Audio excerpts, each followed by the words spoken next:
think a lot of lessons were learned from the first Teenage Mutant Ninja Turtles movie. Teenage Mutant Ninja Turtles Out of the Shadows is the sequel, and this time you can almost take that title as a literal kind of meaning for what happens with the Turtles in this movie. They are brought out of the shadows, they are much more front and center, and the movie is much better for it. The experience of diving into the Turtles again is a lot more enjoyable than the first movie. The first movie was garbage. It was really trying to be gritty and kind of, Transformers-esque, I think, obviously produced under the supervision of Michael Bay. But I feel the filmmakers heard all of the complaints in the first movie, and they've tried everything they can to kind of bring a lot more of the color and a lot more of the humor, a lot more of the fun that the Turtles have represented in their various media transformations over the years. It feels like a live-action cartoon, and I don't mean to be pandering when I say that. I think that's the appropriate approach for bringing the Turtles to the big screen. It worked when we had the original Turtles movies, and this movie I think it's interesting because obviously it's filled with so much CG special effects stuff in this thing. There's so many visual effects, but there are really some fantastic moments where it looks like a blend between actors in suits and CG, and you can't really tell if it is, an actor in a suit on the set or if it has been all computer modeled and the other human actors are playing against just computer created caricatures or characters, and I thought that was kind of cool. I think that was a great visual aesthetic for the movie, and I think the movie actually benefits in a great big way from the introduction of Bebop and Rocksteady, two crazy, goofy characters. One's a warthog, one's a rhinoceros, half human, and they have over-the-top zany dialogue and over-the-top zany sort of mobility in this thing. There's lots of great crazy crashing around the screen.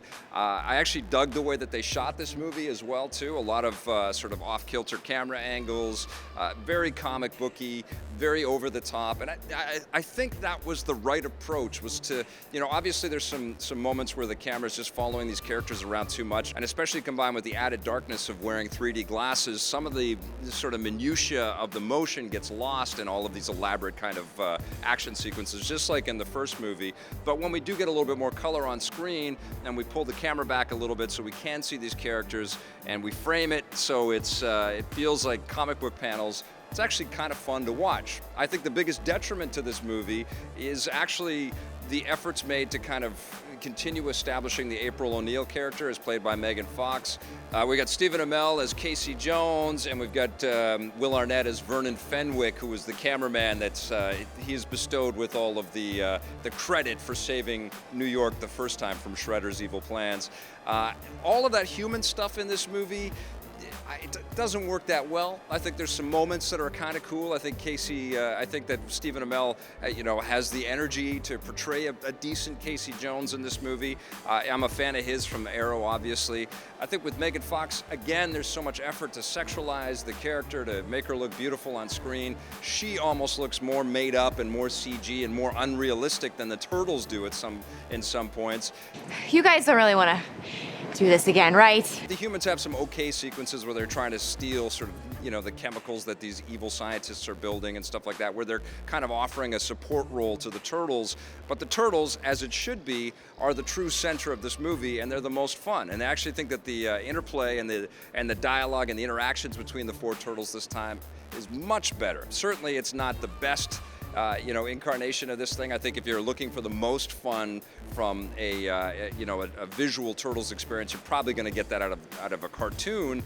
But I think they've done a decent job giving these guys some snappy one-liners and giving each of the characters a distinct personality and some distinct traits. I thought that was all pretty cool. It definitely plays to a younger viewer, and I think that is the challenge of this franchise, is that they've got people that have been Turtles fans for decades now, and they've also got new Turtles fans that they want to draw into this thing. They had to appease a lot of people, and I don't know if this is going to be the ultimate Turtles experience out there for anybody, but I actually had a pretty good time. This is just a crazy movie, and I think that it knows that it's crazy. I think that it's having way more fun than the first movie. It's definitely not going to win any Oscars for anything, but I think if you're a fan of the Turtles, you're probably going to have an okay time with this movie. I'm going to give it a 7 out of 10.